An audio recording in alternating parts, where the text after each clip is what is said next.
Hello అండి, అందరికీ నమస్కారం. Welcome to Vasantha's channel. ఈరోజు నేను చెప్పబోయే కథ అశ్విని దేవతలు, వారి పుట్టుక, వారి జీవితాల్లోని కొన్ని రసవత్తరమైన ఘట్టాలు. ఇప్పుడు ఆకాశంలో మనకు కనిపిస్తున్న సూర్యమండలానికి అధిదేవతగా ఉన్న వ్యక్తి పేరు వివస్వాన్. ఈయన అదితి కశ్యపుల పుత్రుడు. ఈయన తన తపోబల ప్రభావం వలన సూర్యమండలానికి అధిదేవత అయ్యాడు. ఇలా అధికార పదవుల్లో ఉన్న దేవతలకు రెండు రకాల జీవితాలుంటాయి. ఒకటి, ఆ మండలంలో దానికి అంతర్యామిగా నిలబడి దాని కార్యాలు నిర్వహించటం. రెండవది, దేవలోకంలో దేవతల్లో ఒకడుగా వ్యక్తిగత జీవితం గడపడం. మన వివస్వంతుడు గారికి వ్యక్తిగత జీవితంలో విశ్వకర్మ అనే దేవశిల్పి యొక్క కుమార్తె సంజ్ఞాదేవిని ఇచ్చి వివాహం చేశారు. కాపురానికి వచ్చిన దగ్గర నుంచి సంజ్ఞాదేవికి తన భర్త గారి ఉగ్ర తేజస్సును తట్టుకోవడం కష్టంగానే ఉంది. అయినా వాళ్ళది తపస్సే ప్రధానమైన జీవితాలు గనక ఆమె ఆ వేడిని ఎలాగో అలాగా సహించుకుంటూ కాలం గడుపుతోంది. వారికి యముడు అనే కొడుకు, యమున అనే కూతురు కూడా పుట్టారు. కానీ వివస్వంతుడి యొక్క అంతర్గత తపస్సు రోజు రోజుకు పెరిగిపోతూ ఉండటం వల్ల ఆ వేడిని తట్టుకోవటం మరీ దుర్భరమైపోయింది సంజ్ఞాదేవికి. ఆయన చాలా మంచివాడు. ఆయనకు తనంటే ప్రాణం. తను లేకపోతే బ్రతకలేడేమో కూడా. ఇంత మంచివాడిని వదిలిపెట్టి వెళ్ళడం ఎలా? ఉండి ఈ వేడిని తట్టుకోవడం ఎలా? సంజ్ఞాదేవికి ఇదో తీరని సమస్య అయిపోయింది. ఎవరితోనూ చెప్పుకోవడానికి వీల్లేని సమస్య అయిపోయింది. ఆమె ఆలోచించి చివరికి ఒక నిర్ణయానికి వచ్చింది. ఆమె తన తపశ్శక్తిని దారపోసి తన నీడలో నుంచి అచ్చం తనలాగానే ఉన్న మరో మహిళను సృష్టి చేసింది. నువ్విక్కడ ఉండి నా భర్తను సేవించుకుంటూ ఉండు అని ఆజ్ఞాపించి ఆమె ఎవరితోనూ చెప్పకుండా తన పుట్టింటికి వెళ్ళిపోయింది. అనుకోకుండా ఇంటికి వచ్చిన కూతుర్ని చూసి విశ్వకర్మ మొదట్లో సంతోషపడ్డాడు. కానీ వచ్చిన సంజ్ఞాదేవి ఎవరితోనూ మాట్లాడకుండా ఎప్పుడు చూసినా తపస్సు అంటూ కళ్ళు మూసుకొని కూర్చోవడం ప్రారంభించింది. వెనకాలే వస్తాడనుకున్న అల్లుడు గారు ఎన్నాళ్ళు పోయినా రాలేదు. కూతురు తపస్సనే వంక పెట్టుకొని నోరు మెదపడం లేదు. విశ్వకర్మకు ఆయన భార్యకు అనుమానం కలిగింది. ఏమమ్మా, ఏమన్నా మాట అనుకున్నారా? అల్లుడు గారు నిన్ను సరిగా చూడటం లేదా? మొగుణ్ణి పిల్లల్ని వదిలేసి ఈ తపస్సేమిటమ్మా? కనీసం పిల్లల సంగతి ఆలోచించవేమి అని ఇలా రోజుకో రకంగా తల్లిదండ్రులు సంజ్ఞాదేవిని పోరటం మొదలుపెట్టారు. ఏం చెబుతుంది? తన భర్త దగ్గర ఏం తప్పుందని తను వేలెత్తి చూపించగలదు? తనకు తనే ఒక సవతిని సృష్టి చేసుకొని అక్కడ పెట్టి వచ్చానని ఏం మొహం పెట్టుకొని చెప్పగలదు? అందుకనే ఆమె అడిగే కొద్దీ అవాక్కైపోయింది. అందుకే తల్లిదండ్రుల పోరు రోజు రోజుకి పెరిగింది. చివరికి ఒక రోజున సంజ్ఞాదేవికి బాగా విసుగెత్తి, నా ఇంటికి నేను పోతా, మీ ఇంట్లో ఉండమన్నా ఉండను అంటూ విసవిసా వెళ్ళిపోయింది. అలా వెళ్ళినా దానింటికి అదే వెళితే అదే మంచిదిలే అని తల్లిదండ్రులు మౌనంగా ఊరుకుండిపోయారు. బయలుదేరిన సంజ్ఞాదేవి దారిలో ఒక అడవిలో కూర్చొని మెల్లిగా ఆలోచించుకోవడం మొదలుపెట్టింది.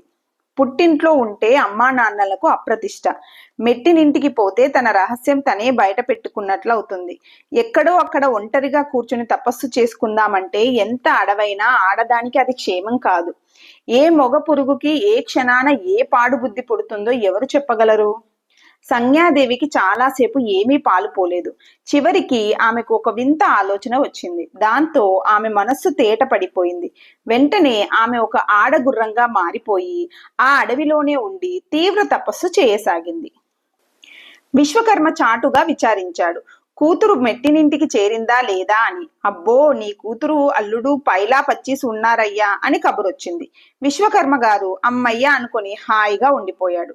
నిజానికి వివస్వంతుడి ఈ మధ్య పైలా పచ్చీసుగానే ఉంటున్నాడు. పూర్వం తన భార్య ఎప్పుడు చూసినా వేడి వేడి అని సనుగుతూ ఉండేది. ఈ మధ్య ఆ నసపోయింది. పైగా ఆవిడ దగ్గరికి వెళితే ఏ చెట్టు నీడలోకో వెళ్ళినట్లుగా తనకి కూడా చల్లగా ఉంటుంది. ఇటీవల కాలంలో శని, తపతి అనే మరో 2 పిల్లలు కూడా పుట్టారు. అంతా బాగానే ఉంది. కానీ ఎందుకో తన భార్య పెద్ద పిల్లలిద్దరిని పట్ల ఒకంత క్రూరంగా ఉంటుంది. వాళ్ళిద్దరూ ఎప్పుడు చూసినా అమ్మ మీద చాడీలు చెబుతూనే ఉన్నారు. దానికేమీ పిల్ల చేష్టలు కదా అనుకుని వదిలేస్తున్నాడు వివస్వంతుడు. ఒక రోజున పెద్ద పిల్లవాడు యముడు ఇంట్లో ఏదో అల్లరి చేశాడు. తల్లికి కోపం వచ్చి నీ మొహం మాడా అని తిట్టింది. ఆ మొహం నిజంగా నల్లబడిపోయింది. దానికా తల్లి పొంగిపోయి నీ ఒళ్ళంతా మాడా అని తిట్టింది. బంగారు బొమ్మలాగా ఉండే పిల్లవాడు ఉన్నట్టుండి బొగ్గు బొమ్మ అయిపోయాడు. పొద్దుపోయి ఇంటికి వచ్చిన వివస్వంతుడు బిక్కముఖం వేసుకొని కూర్చున్న కొడుకును చూసి, ఒళ్ళంతా అలా మసి పూసుకున్నావేమిట్రా అని విసుక్కున్నాడు. మసి కాదు నాన్నగారు, అమ్మ శపించింది అన్నాడు యముడు. పిచ్చి మాటలు మాట్లాడకరా, కన్నతల్లి తిడితే శాపమెలా అవుతుందిరా, పోయి స్నానం చేసిరా అన్నాడు వివస్వంతుడు. కుర్రాడు ఆశగా చాలాసేపు స్నానం చేశాడు. ఏమీ రంగు మారలేదు. ఈ లోపల పెద్ద కూతురు యమున ద్వారా ఈ మధ్య ఇంట్లో జరుగుతున్న సంఘటనల వివరాలను రాబట్టాడు తండ్రి. అమ్మకు ఈ మధ్య కోపం పెరిగింది. నన్ను అన్నయ్యను ఏదో వంక పెట్టుకొని తిడుతోంది, కొడుతోంది. తమ్ముడు చెల్లెలు ఎన్ని తప్పులు చేసినా పల్లెత్తు మాట అనటం లేదు. అదేం చిత్రమో అని యమున వివరించింది. వివస్వంతుడికి కనుబొమ్మలు ముడివడినాయి. కావచ్చు, కన్నతల్లికి కడసరి పిల్లల మీద కనికరం ఎక్కువ ఉండవచ్చు. అది సరే, కన్నతల్లి తిట్టిన తిట్టు శాపమెలా అవుతుంది? వివస్వంతుడికి ఆలోచన తెగక కళ్ళు లోపలికి తిరిగాయి. అక్కడి ఏవేవో దృశ్యాలు కనిపించాయి. తన భార్య కనిపించటం లేదు. ఆమె నీడ మాత్రమే ఇంట్లో కనిపిస్తోంది. వివస్వంతుడికి బుర్ర తిరిగిపోయింది. కోపం తలకెక్కి ఛాయా అని గట్టిగా పిలిచాడు. ఎప్పుడైతే భర్త తనను నీడా అని పిలిచాడో ఎదురుకుండా ఉన్న రెండో భార్య గడగడా వణికిపోయింది. ఆమె చేతులెత్తి నమస్కరించి, స్వామి, ఇందులో నా తప్పు లేదు, నేను పిల్లలు గలదాన్ని అంది. ఆ మాటల్లో ఉన్న ఎత్తిపొడుపును వివస్వంతుడు గ్రహించాడు. తలదించుకున్నాడు. అవును, నాదే తప్పు. నా భార్య నా వేడిని తట్టుకోలేక బాధపడుతుంటే నేను పట్టించుకోలేదు. పైగా నసిగిందన్నాను. అందుకే నాలోని సంజ్ఞ నన్ను వదిలిపెట్టిపోయింది. నాలోని చీకటి నాకు భార్యగా మిగిలింది. అపరాధిని నేను, శిక్ష అనుభవిస్తున్నది తను. అజ్ఞానిని నేను, అవమానాలు భరిస్తున్నది తను. తనది నిత్యం పరిగెత్తే ఉద్యోగం, కానీ తాను నిజమైన జ్ఞానం యొక్క వేగాన్ని అందుకోలేక చీకటితో క్రీడిస్తున్నాడు. ఎంత సిగ్గుచేటు!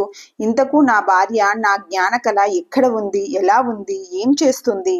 అప్రయత్నంగానే వివస్వంతుడి అంతర్దృష్టి అఖిల లోకాల వెంట గిరగిరా పరుగులు తీయసాగింది. మేరు పర్వతారణ్య భూముల్లో సురగంగా నది తీరంలో ఒక తేజోవంతమైన గుర్రం తపస్సులో మునిగి కనిపిస్తుంది.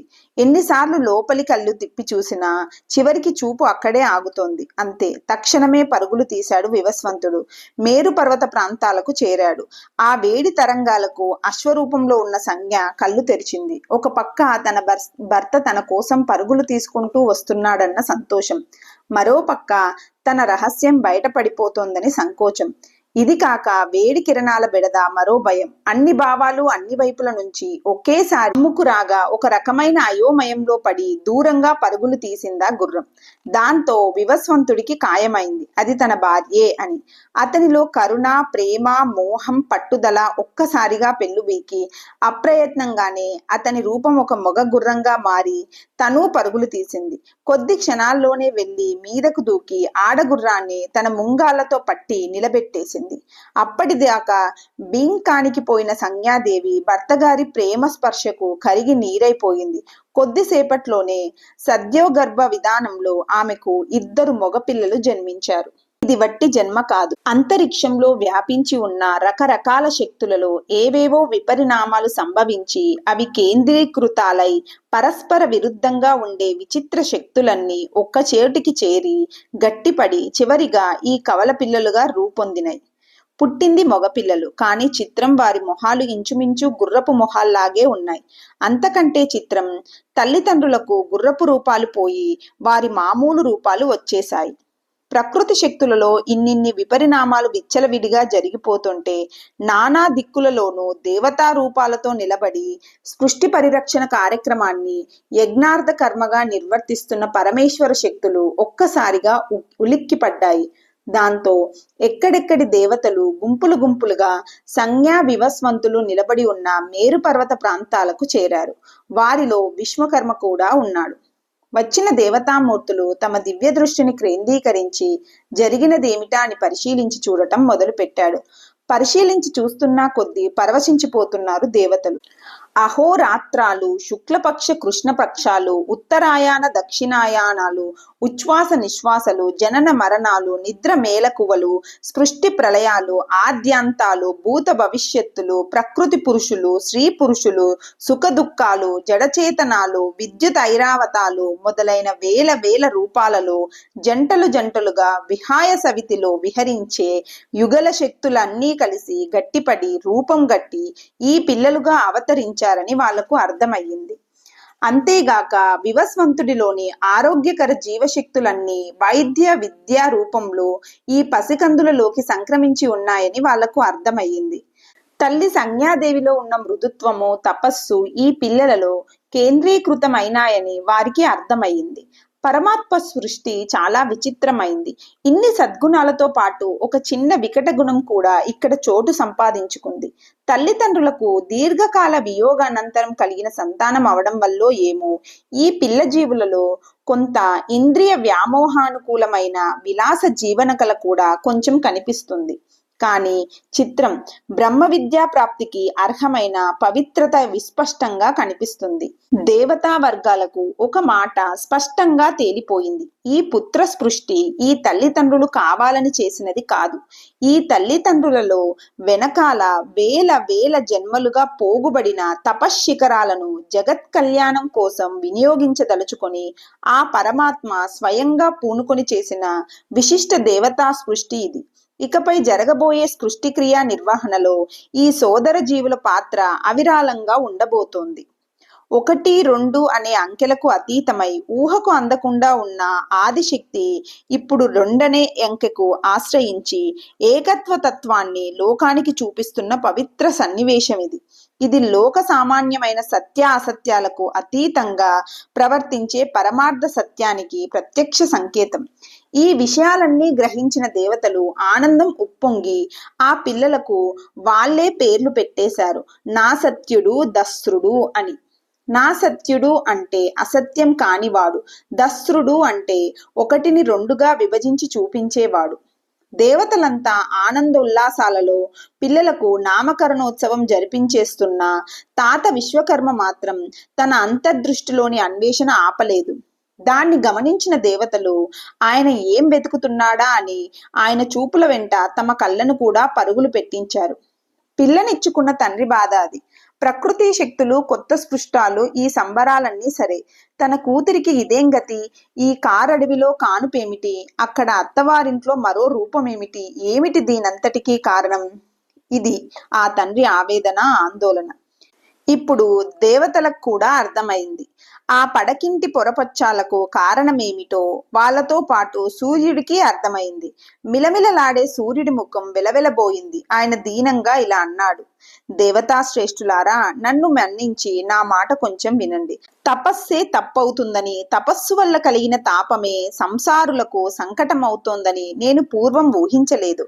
జగత్ కళ్యాణం కోసము చరాచర జీవ వర్గాలలో జీవశక్తిని ఏనాటి కానాడు నింపుతుండడం కోసము ఉష్ణశక్తి సమృద్ధిగా కావాలని ఆనాడు పరమాత్మను కోరాను. ఆ ఉష్ణశక్తే నా భార్యకు తాపం కలిగిస్తోందని నేను గ్రహించలేకపోయాను. మీరేదైనా ఉపాయం చేసి ఇటు లోకాలకు నష్టం కలగకుండా అటు నా భార్యకు తాపం లేకుండా చెయ్యండి. దానికి నేనేం చెయ్యాలో చెప్పండి అని. దేవతలంతా సూర్యుడి నిజాయితీని మెచ్చుకొని చాలాసేపు మంతనాలు చేశారు. చివరికి ఇలా అన్నారు, సూర్యదేవా, ఎవరో అక్కర్లేదు, మీ మామగారే మనందరికీ ప్రధాన శిల్పి. నువ్వు కొంచెం ఓర్చుకుంటానంటే ఆయన ఈ పని చేసి పెట్టగలడు అన్నారు. ఎంత బాధైనా ఓర్చుకుంటాను అన్నాడు వివస్వంతుడు. వెనువెంటనే విశ్వకర్మ ఒక నూతన యంత్రాన్ని సృష్టి చేసి దాని మీద వివస్వంతుణ్ణి కూర్చోబెట్టి బొమ్మలను చిత్రిక పట్టినట్టుగా చిత్ర విచిత్రమైన రీతులతో సానబెట్టడం మొదలుపెట్టాడు. ఆశ్చర్యకరంగా గుట్టల కొద్దీ తేజోధూళి రాలిపడుతుంది. విశ్వకర్మ గారు ఆ తేజోధూళిని ఒక్క రేణువు కూడా వ్యర్థం కాకుండా జాగ్రత్త చేసి ఆ తేజస్సుతో వింత వింత వస్తువులు తయారు చేయసాగాడు. ముందుగా దేదీప్యమానమైన చక్రం ఒకటి రూపొందింది. దానిని శ్రీ మహావిష్ణువు స్వీకరించాడు. తర్వాత భయంకరమైన త్రిశూలం ఒకటి తయారయ్యింది. దానిని పరమశివుడు స్వీకరించాడు. ఆ తరువాత 8 శంఖాలు రూపొందాయి. వాటిని అష్టావసువులు స్వీకరించారు. తరువాత మిలమిలలాడే ఆడపిల్ల ఒకటి ఆ ధూళిలోంచి ఉద్భవించింది. ఆమె వర్చస్సును చూసి దేవతలంతా ఆమెను సువర్చల అన్నారు. ఆమె పుడుతూనే నాన్నగారు అంటూ సూర్యుడి దగ్గరికే వెళ్ళిపోయింది. అప్పటికి సూర్యుడిలోని తేజస్సు చాలా మటుకు తగ్గి తట్టుకోవడానికి అనుకూలంగా రూపొందాడు. అప్పటి నుంచి సంజ్ఞాసూర్యుల కాపురం చక్కబడింది. కొత్తగా పుట్టిన అశ్విని దేవతల పంట పండింది. వాళ్ళు పెరుగుతున్న కొద్దీ వాళ్ళలోని వైద్య విద్య అప్రయత్నంగా పెళ్ళుబుకి రాసాగింది. గురుకులంలో బృహస్పతి గారి దగ్గర ఏ వేద మంత్రం చదివినా దానిలో వైద్యపరమైన అర్థమే వారికి స్ఫురిస్తోంది. ఒకసారి కేలుడనే రాజర్షికి ఒక యుద్ధంలో కాలు పూర్తిగా విరిగిపోతే ఈ అన్నదమ్ములిద్దరూ తాతగారి సహాయంతో ఒక ఇనుప కాలు తయారు చేయించి దాన్ని కేలుడికి అతికించి అతనిని మామూలుగా నడిపించారు. మరోసారి భూజ్యుడు అనే గంధర్వుడు సముద్రంలో పడి ప్రాణం చివరి దశకు వస్తే ఈ సోదరులిద్దరూ అతనిని బ్రతికించారు. మరోసారి ఒక మహర్షికి పురుషత్వమే లేకపోయినా వద్రిమతి అనే కన్యను వివాహం చేసుకున్నాడు. ఇద్దరికీ ముసలితనం వచ్చేసింది. ఆ దశలో ఆ విషయం తెలిసిన అశ్విని దేవతలు భార్యాభర్తలిద్దరికీ వైద్యం చేశారు. ఆశ్చర్యం! 12 మగపిల్లవాడు పుట్టాడు. అతని పేరే హిరణ్యహస్తుడు. ఇలాంటి సంఘటనలు అనేకం జరగటంతో దేవేంద్రుడు వాళ్ళిద్దరినీ పిలిచి ఆస్థాన వైద్యులుగా పదవిచ్చి తన దగ్గరే పెట్టుకున్నాడు. కానీ వైద్యులనేసరికి వాళ్ళకి కొంచెం గౌరవం తగ్గింది. ఈ రోజుల్లో రోగాల సంఖ్య, రోగుల సంఖ్య లెక్కకు మించి పెరిగిపోయింది కనుక వైద్యులకు సమాజంలో అపారమైన గౌరవం కనిపిస్తుంది. సమాజంలో అసలు రోగాలున్న సంఘటనలే అరుదుగా ఉండే ఆ రోజుల్లో వైద్యుల పరిస్థితి ఎలా ఉండి ఉంటుందో ఆలోచించండి. సమాజంలో వైద్యుల ఆవశ్యకత ఎక్కువగా లేదు కనుక వాళ్ళను పిలిచే వాళ్ళు, గౌరవించే వాళ్ళు తగ్గిపోయారు. అలాంటి ఆ రోజుల్లో వైద్యాన్నే వృత్తిగా తీసుకుంటే జీవితం గడవడం కోసం దొరికిన కొద్ది మంది రోగుల్ని పట్టి పీడించడం తప్పదు. అందుచేత కృతయుగ కాలంలో సమాజంలో వైద్య వృత్తికి గౌరవ స్థానం ఉండేది కాదు. అశ్విని దేవతలు వృత్తిపరంగా వైద్య వృత్తిలో లేకపోయినా వాళ్లకు కూడా ఈ సమాజపు నీలి నీడల బాధ తప్పలేదు. ఎవరి దాకానో ఎందుకు, పిలిచి ఆస్థాన పదవి ఇచ్చి గౌరవించిన దేవేంద్రుడే వీళ్ళిద్దరికీ యజ్ఞాలలో ఆవిర్భాగాలను ఇవ్వడానికి తిరస్కరించాడు. నిజానికి అశ్విని దేవతలు ఆజాన దేవతలు, అంటే జన్మతోనే దేవతలుగా పుట్టిన వాళ్ళు. కల్పాంతం వరకు దేవతలుగా ఉండేవాళ్ళు. పైగా దేవరాజ్యంలో అధికార పదవిలో ఉన్నవాళ్ళు. అందుచేత వేద ప్రమాణాన్ని బట్టి వాళ్లకు యజ్ఞ భాగాలు రావాలి. అయినా సరే దేవేంద్రుడు దాన్ని వీరికి దక్కనీయడం లేదు. ఈ కుర్రవాళ్ళు కూడా మిసమిసలాడుతూ విలాస జీవనానికి అలవాటు పడి ఉన్నారే కాని దేవేంద్రుడితో పోటీ పడగల పరాక్రమం వీళ్లకు లేదు. అందువల్ల వీళ్ళు మౌనంగా ఉండిపోయారు. కానీ ఒకసారి అశ్విని శాస్త్రం అనే అశ్వవిద్యను ఎవరు నేర్చుకోవాలి అనే విషయంలో దేవతలకు వాగ్వాదం వచ్చింది. వాదం ఎటూ తేలక చివరికి పెద్దలంతా చేరి ఒక ఓడంబడిక ఏర్పాటు చేశారు. సహజంగానే రథాన్ని అందరికన్నా వేగంగా నడపగల వాళ్ళకే ఈ విద్యను దక్కించాలి అనేదే ఆ ఓడంబడిక. దాంతో రథాల పందెం మొదలైంది. దేవేంద్రుడు కూడా స్వయంగా ఆ పందెంలోకి దిగాడు. పెద్ద పెద్ద దేవవీరులంతా ఉత్తమ జాతి అశ్వాలను రథాలకు కూర్చుకొని పోటీకి సిద్ధంగా నిలబడి ఉన్నారు. ఇంతలో ఎవరూ ఊహించని రీతిలో రథానికి గాడిదలను కట్టుకొని అశ్విని దేవతలు ఇద్దరు ఒకే రథం మీద నిలబడి పోటీకి సిద్ధమయ్యారు. అందరూ పక్కున నవ్వారు. కానీ తీరా పోటీ మొదలయ్యేసరికి 3 రథాలే ముందున్నాయి, మిగిలినవన్నీ వెనకబడిపోయాయి. ఒక పక్క దేవేంద్రుడు, మరో పక్క అగ్నిదేవుడు, మధ్యలో అశ్విని దేవతలు. ఈ రథాలు 3 సమఉజ్జిగా సాగిపోతున్నాయి. కానీ క్రమక్రమంగా అశ్విని దేవతల రథమే కొంచెం ముందుకు సాగుతోంది. దాన్ని గమనించి ఇంద్రాగ్నులిద్దరూ అశ్విని దేవతల రథానికి అడ్డం రావడం మొదలు పెట్టారు. అడ్డం వస్తూ వాళ్లే సంప్రదింపులు కూడా మొదలు పెట్టారు. బాబులు, మీరు చిన్నవాళ్ళు, ఈ పందెముల సంగతి మీకు తెలియదు. మేమిద్దరము మీకు అడ్డం పడగలం. ఈ లోపల వెనకాల నుంచి ఎవడో వచ్చి ముందుకు దూసుకుపోతాడు. అప్పుడు పందెం మాకు మీకు కూడా కాకుండా పోతుంది. దీనికి ఒక ఉపాయం ఉంది. మీరు ఒప్పుకుంటే చెబుతాం అన్నారు ఇంద్రాగ్నులు. చెప్పమన్నారు అశ్విని దేవతలు. వాళ్ళు ఇలా చెప్పారు: మేం పక్కకి తప్పుకుంటాం, మీరు దూసుకుపోండి, మీరు పందెం గెలుస్తారు, ఆ విద్య మీకు లభిస్తుంది. కానీ మా సహాయం వల్ల మీకు విద్య లభించింది కనుక ఆ తరువాత ఆ విద్యను మీరు మాకు చెప్పండి అన్నారు. అప్పుడు అశ్విని దేవతలు ఆలోచించారు. పెద్దవాళ్ల వ్యవహారాలు ఇలాగే ఉంటాయి. న్యాయం ఉన్నా లేకపోయినా వాళ్ళ మాటే అవుననటం మంచిది. ఇలాగైనా వీళ్ళతో స్నేహం ఏర్పడుతుందేమో ఇలా ఆలోచించి అశ్విని దేవతలు ఇంద్రాగ్నుల మాటకు ఒప్పుకొని పందెం గెలిచారు. గెలిచాక మాట తప్పకుండా విద్యను వాళ్లకు పంచి ఇచ్చారు. అయినా సరే వాళ్లకు యజ్ఞ భాగాలు దక్కడానికి మాత్రం దేవేంద్రుడు ఒప్పుకోలేదు. ఇలా ఉండగా ఒక రోజున పండు ముసలివాడైన చవన మహర్షికి గజ్జెల గుర్రంలాగా ఉన్న ఒక చక్కని చుక్క అలుపు సొలుపు లేకుండా సేవలు చేస్తూ ఉండటం అశ్విని దేవతల కంట పడింది. కుర్రతనపు పొంగులలో ఉన్న అశ్విని దేవతలు చాలాసేపు దూరం నుంచే ఆ దంపతుల వాలకం చూసి నోరారా నవ్వుకున్నారు. చివరికి ఒక సందర్భంలో ఆ అమ్మాయి కొంచెం యువతలికి రాగా దగ్గరకు చేరి తమ్ము తామే పరిచయం చేసుకుని ఆవిడతో పిచ్చాపాటి మొదలు పెట్టారు. ఆవిడ కూడా వీళ్ళు దేవతలనే గౌరవంతోనో సహజ స్వభావంతోనో గాని కాస్త చనువుగానే మాట్లాడింది. ఆ చనువును ఆసరాగా చేసుకొని కుర్రదేవతలు, అమ్మాయి సుకన్య, నీలాంటి అందాల రాశికి ఈ ముసలి మొగుడు ఏం కర్మ, మాతో రా, నీకు నచ్చిన వాణ్ణి చూపిస్తాం అనేశారు.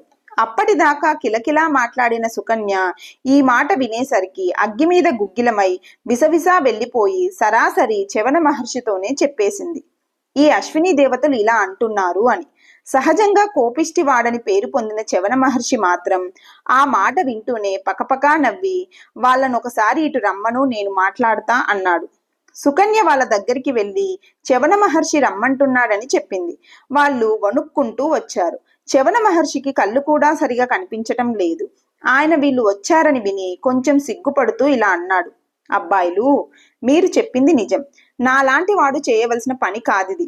ముసలివాణ్ణై దిక్కు లేకుండా అడవిలో పడి ఉన్న నా కంట్లో ఈ పిల్ల పుల్లతో పొడిచి నన్ను గుడ్డివాణ్ణి చేసింది. అందువల్ల గతి లేక చేసే దిక్కు లేక నువ్వే నన్ను పెళ్లి చేసుకో అన్నా. నా అదృష్టం బాగుండి ఈ పిల్ల ఒప్పుకుంది. వీళ్ళ నాన్న శర్యాతి మహారాజు కూడా ఒప్పుకున్నాడు. ఆ విధంగా మా పెళ్లి జరిగింది. మీరు సమర్థులైన వైద్యులు. ముసలి వాళ్ళకి నపుంసకులకి కూడా సంతాన యోగం కలిగించగల సమర్థులని విన్నాను. కనుక మీరు దయతలిస్తే ఈ పిల్లకు వేరే భర్తను వెతికి పెట్టే బదులు నాకే యవ్వనం వచ్చేటట్లు చేయవచ్చు కదా. నేను ధనవంతుణ్ణి కాదు, మీకు తగిన శుల్కం ఇచ్చుకోలేను. అయినా చేతనైనంతలో ఏదైనా ఉపకారం చేసే ప్రయత్నం చేస్తాను. ఈ మాటలు వినేసరికి అశ్విని దేవతలకు పోయిన ప్రాణాలు లేచి వచ్చినట్లయింది. దానికి తోడు సామర్థ్యాన్ని పరీక్షించే వైద్య ప్రసక్తి వచ్చేసరికి వాళ్ళల్లో ఉత్సాహం పొంగింది. మహర్షి, మీ దయే చాలు.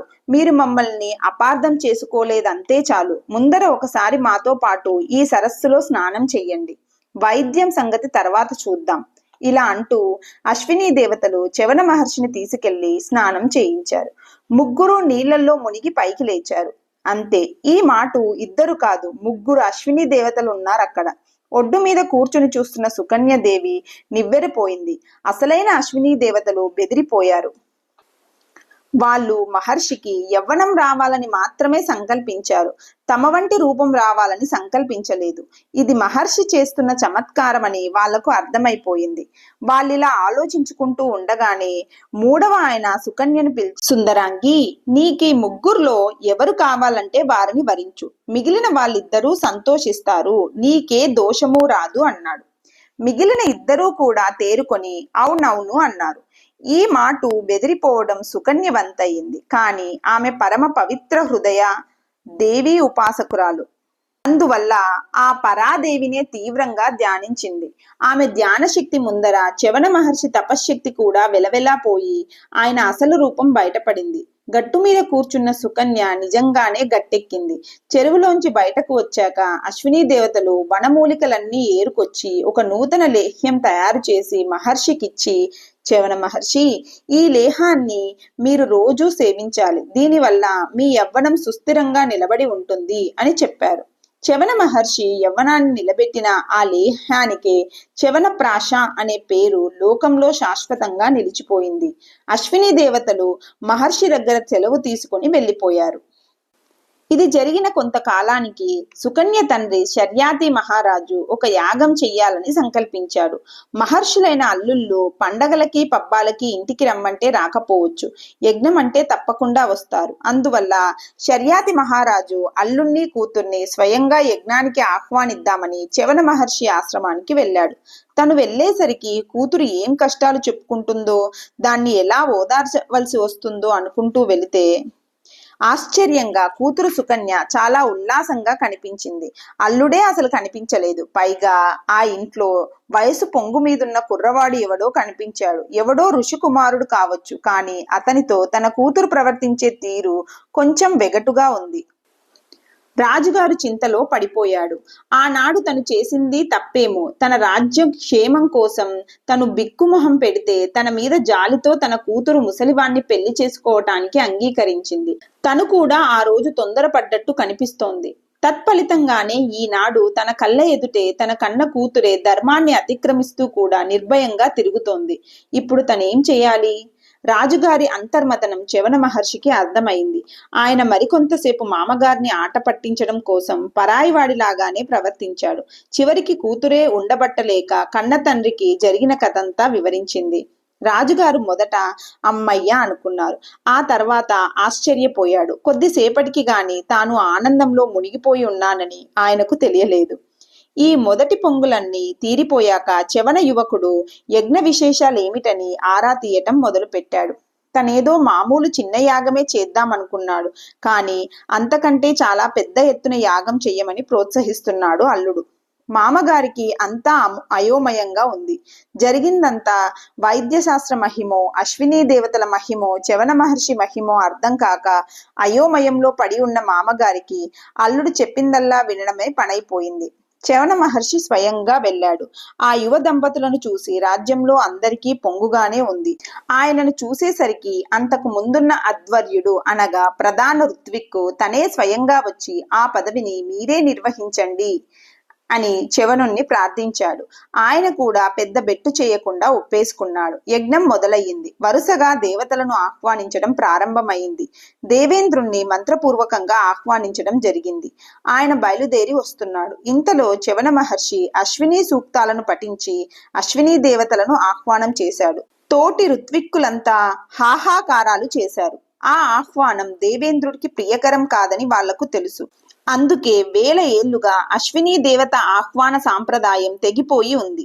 ఇవాళ సాక్షాత్తుగా దేవేంద్రుడి కళ్ళెదుట అశ్విని దేవతలకు ఆహ్వానం జరుగుతోంది. ఆహ్వానించేది సాక్షాత్తుగా చ్యవనుడు. ఆహ్వానింపబడేది ద్వంద్వ శక్తుల సమష్టి స్వరూపులు అశ్విని దేవతలు.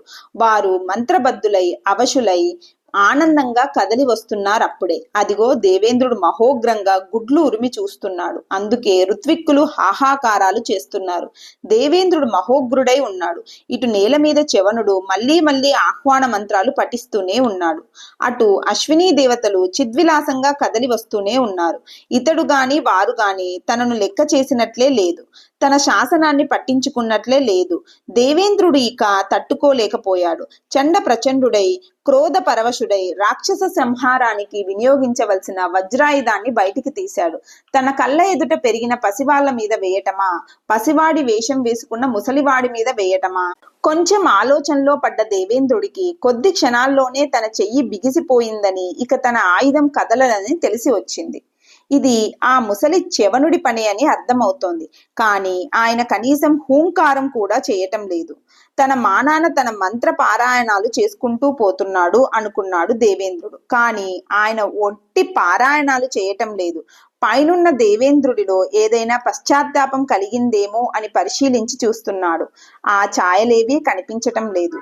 మంత్రాలు పఠించే మహర్షి ఉన్నట్టుండి ఏదో హోమం చేశాడు అంతే. ఆ హోమంలోంచి ఒక రాక్షసుడు ఒకడు జన్మించి ఆకాశంలోకి రివ్వున ఎగసి దేవేంద్రుడి సేనావాహినిపైకి విరుచుకుపడి దొరికిన వారిని దొరికినట్లు కరకర నమిలి మింగేస్తున్నాడు. దేవేంద్రుడి చేతిలో వజ్రాయుధం ఉంది. అయితే ఏం ప్రయోజనం? తన చెయ్యి కదలదు, వేళ్లు కదలవు, వజ్రాయుధం అసలే కదలదు. తన పరివారం కూలిపోతోంది. చివరికి తనను తన వజ్రాయుధాన్ని కూడా మింగేసేటట్టున్నాడు బండ రాక్షసుడు. చివరికి చేసేది లేక ప్రభు చ్యవన మహర్షి పాహిమాం పాహిమాం అని లోపలే గట్టిగా ఆక్రోశించాడు దేవేంద్రుడు. రాక్షసుడు ఆగిపోయాడు. దేవేంద్రుడు తలదించుకొని కిందికి దిగాడు. తన వంతు ఆవిర్భాగం తాను పుచ్చుకున్నాడు. ఆయన వెంటే అశ్విని దేవతలు కూడా పుచ్చుకున్నాడు. దేవేంద్రుడు ఈ దృశ్యాన్ని చూసి తట్టుకోలేకపోయాడు. ఆశీర్వచనం కూడా అందించకుండా ఆకాశంలోకి రివ్వున వెళ్లిపోయాడు. ఆయన లోపలి ఉగ్రం ఆగడం లేదు. వజ్రాయుధాన్ని వినియోగించే నైతిక అర్హతను కోల్పోయాడు గనుక దేవేంద్రుడు తన మనోబలంతో మహాపర్వతాన్నొకదాన్ని సృష్టించి చ్యవన మహర్షి మీదికి తోశాడు. చ్యవన మహర్షి అప్రమత్తంగానే ఉన్నాడు. పరుషవాక్కు ఒక్కటి కూడా పలకకుండా మంత్రపూరిత జలాన్ని మహాపర్వతం మీదికి చెల్లాడు. అంతే, నేలకు రాలుతున్న కొండ రెక్కలొచ్చిన పక్షిలాగా రివ్వున లేచి మెరుపు కన్నా వేగంగా సాగి సరాసరి దేవేంద్రుడి నెత్తిన పడ్డది. దాంతో దేవేంద్రుడు స్పృహ తప్పి నేల మీద పడిపోయాడు. ఆ దశలో అదే పర్వతం ఆయన మీద పడి ఉందంటే ఆయన పచ్చడి పచ్చడి అయిపోయి ఉండేవాడు. కానీ చ్యవన మహర్షికి అలాంటి కోపం లేదు. అందువల్ల పర్వతం అక్కడే ఆగిపోయింది. కొంతసేపటికి తెప్పరిల్లి దేవేంద్రుడు తెలివి తెచ్చుకున్నాడు. తప్పు తెలుసుకున్నాడు. పంతం పక్కన పెట్టాడు. మందహాసముఖుడై మహర్షికి దండం పెట్టాడు. మహర్షి, మీ సంకల్పమే వేద సమ్మతం. ఇక నుంచి ఈ మా చిరంజీవులు నిత్య హావిర్భోక్తులగుదురుగాక అనేశాడు. దేవేంద్రుడి మాట కుత్సితంతో అనలేదు, నిండు మనస్సుతోనే అన్నాడు. దేవత్వానికి దానత్వానికి భేదం ఇక్కడే ఉంది. దేవత్వంలో శాశ్వత విరోధాలు ఉండవు. తన రాజ్య నిర్వహణ ప్రక్రియలో భాగంగా పసివాళ్లకు పెద్దపీట వద్దని దేవేంద్రుడు అనుకున్న మాట నిజమే. కానీ చ్యవనుడంతటి మహర్షి ఇంత పట్టుదలగా వాళ్లకు యజ్ఞ భాగాలను సాధించి పెడుతున్నాడంటే వేదబలం లేకపోతే ఆయన ఆ పని చెయ్యలేడు. వేదబలం ఉందని ఖాయమైంది గనుక ఇక తాను దానికి అడ్డం పెట్టకూడదు. ఇదే దేవేంద్రుడి ఆలోచన. ఇది దేవతలు ఆలోచించే తీరు. ఇది మనుష్యులు నేర్చుకోవలసిన తీరు. ఇంతకు ఈ విధంగా చ్యవన మహర్షికి చేసిన వైద్యానికి ప్రతిఫలంగా అశ్విని దేవతలకు యజ్ఞభాగ సిద్ధి లభించి దేవతలలో వారి స్థాయి పెరిగింది, గౌరవం పెరిగింది. వైద్య విద్య ద్వారా అనేక మందికి అంతులేని ఉపకారాలు చేసే అవకాశము పెరిగింది. కానీ బ్రహ్మ విద్యకు మాత్రం దగ్గర కాలేకపోతున్నారు. అశ్విని దేవతల మనస్సులో ఇదొక తీరని చింతగా ఉంది. బ్రహ్మ విద్య అంటే ఉపన్యాసాలు వినటం కాదు, గ్రంథాలు చదవటం కాదు, అణువణువు ఆ పరమాత్మ వ్యాపించి ఉన్నాడనే సత్యాన్ని అనుభవపూర్వకంగా ఆకలింపు చేసుకోగలగాలి. దేవతలలో ప్రధాన దేవతలైన ఇంద్ర, అగ్ని, యమ, వరుణ, మయ, కుబేరాదులంతా ఇలా బ్రహ్మ విద్యా సంపన్నులై అధికార పదవులను నిర్వహిస్తున్నవారే. దేవతలలో వారికున్న స్థాయి వేరు. అశ్విని దేవతలు ఇంకా ఆ స్థాయికి రాలేదు. వాళ్ళు దానికోసం కృషి ప్రారంభించారు. అయితే బ్రహ్మ విద్య అనర్హుల చేతిలో పడితే ఉగ్రవాదుల చేతులకు అణ్వాస్త్రాలు దొరికినట్లే. అందుకే పరబ్రహ్మ విద్యను కోరేవారికి పరీక్షిస్తూ ఉండటం దేవేంద్రుడి విధిలో భాగంగా రూపొందింది. పరీక్షలంటే విఘ్నాలు కలిగిస్తున్నాడు కనుక దేవేంద్రుడు అసూయపరుడని కొందరు అనుకుంటారు. విఘ్నాలకు గురైన వారు ఆ మాట గట్టిగా అనుకుంటారు. అయినా సరే దేవేంద్రుడు తన విధి నిర్వహణలో వెనక్కుపోయే అవకాశం లేదు. అందుకే అశ్విని దేవతల బ్రహ్మ విద్యాభ్యాస విషయంలో కూడా ఆయన యథాప్రకారంగా విఘ్నాలను కలిగిస్తూనే ఉన్నాడు. అణువణువులోనూ పరబ్రహ్మనే చూడాలని ప్రయత్నించే బ్రహ్మ విద్యా విద్యార్థి తనకు విఘ్నాలను కలిగించే వారిలో కూడా పరబ్రహ్మనే చూడటం నేర్చుకోవాలి. అలా కాక వారిని ద్వేషించడం ప్రారంభిస్తే వీళ్ళు బ్రహ్మ విద్యకు పనికిరానని ఏ గురువు వీళ్ళను దగ్గరకు రానీడు. ఇది ఈ పరీక్షలో ఉన్న చిక్కు. అశ్విని దేవతలు ఈ కిటుకును త్వరలోనే గ్రహించి విఘ్నాలను కలిగించే ఇంద్రుణ్ణి ద్వేషించకుండానే తమ ప్రయత్నాలను కొనసాగిస్తున్నారు. ఆయన విఘ్నాలు ఆపడు, వీళ్ళు ప్రయత్నాలు ఆపరు. ఇలా నడుస్తోంది కాలం. చివరికి అశ్విని దేవతలు ఒక బ్రహ్మర్షిని పట్టుకొని ఆయనకి చాలా కాలం సేవలు చేసి ఒక రోజు సమయం చూసి ఇలా చెప్పారు.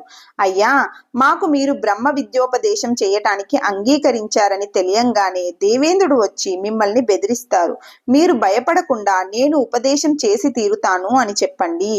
అప్పుడు దేవేంద్రుడికి కోపం వచ్చి మీ తల నరికేస్తాడు. అయినా భయపడకండి, మేము మీ తల నరకకుండా అడ్డుపడలేం. కానీ తల నరికి దేవేంద్రుడు అటు వెళ్ళంగానే మళ్ళీ అదే తల మీకు అతికించి మిమ్మల్ని మళ్ళీ బ్రతికించగలం.